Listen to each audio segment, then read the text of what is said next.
ওরা বিজয়ী, উল্লাস তো ওদেরই মানায়। ওরা সাউথ এশিয়ার চ্যাম্পিয়ন, লাল সবুজের কাণ্ডারি। ওদের কে আটকায়? রোনান আগুনে পুড়ে ছারখার ভারতীয়দের দম্ভ।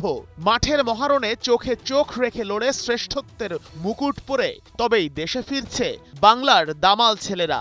ম্যাচের আগে কত কথা, ভারতকে হারাতে পারবে তো জোনান, জেকলান, মানিক, মুর্শেদ, মাহিনরা? গ্রুপ পর্বে ভারতকে হারাতে না পারার আক্ষেপ ছিল ছেলেদের। সেদিন 1-1 গোলের ড্রতে ছাড়তে হয়েছিল মাঠ, কিন্তু ওরা তো ছেড়ে দেওয়ার পাত্র নয়। ওরা জানে কিভাবে শেষ মুহূর্তে মরণ কামড় দিতে হয়। তাই তো জয়ের অপেক্ষাটা ফাইনালের দিন পর্যন্তই তুলে রেখেছিল ইউসুফ ইব্রাহিম সংগ্রামরা। মালদ্বীপের মাটিতে শুরু থেকে আক্রমণ চালিয়ে যায় বাংলাদেশ। চেষ্টা বারবার ব্যর্থ হয়, কিন্তু মার্কক্সের শিষ্যরা কখনোই হাল ছাড়েনি, কারণ ওরা জানতো সুযোগ আসবেই।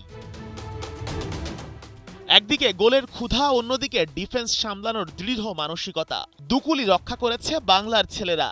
তাতে দুই হাফে ফলাফল একই, গোলশূন্য। তাই টুর্নামেন্টের নিয়ম মেনে অতিরিক্ত সময় না গিয়ে খেলা গড়ায় সরাসরি টাই ব্রেকে। পেনাল্টি শুটআউটে প্রথম শটেই বাংলাদেশের বাজিমাত। গোলকিপার মাহিন আটকে দেয় ভারতীয় ফুটবলারের শট।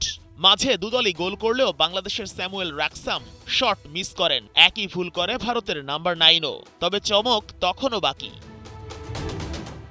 শেষ শটের জন্য তোলা ছিল জোনান বেঞ্জামিন সুলিভানকে। বাংলার যুব দলের এই সুপারস্টার যেন এলেন, দেখলেন আর জয় করলেন। প্রথম ম্যাচেই করেছিলেন জোড়া গোল, পরেরটায় অ্যাসিস্ট। আর ফাইনালের দিন ফাইনাল শটে পানেনকা মেরে ভারতীয় গোলরক্ষককে গোলক ধাঁধায় ফেলে বল পাঠালেন জালে। বাংলাদেশকে করলেন সাউথ এশিয়ার যুব ফুটবলের চ্যাম্পিয়ন। এখন শুধুই চলবে সেলিব্রেশন। শেখ আশিক, 71।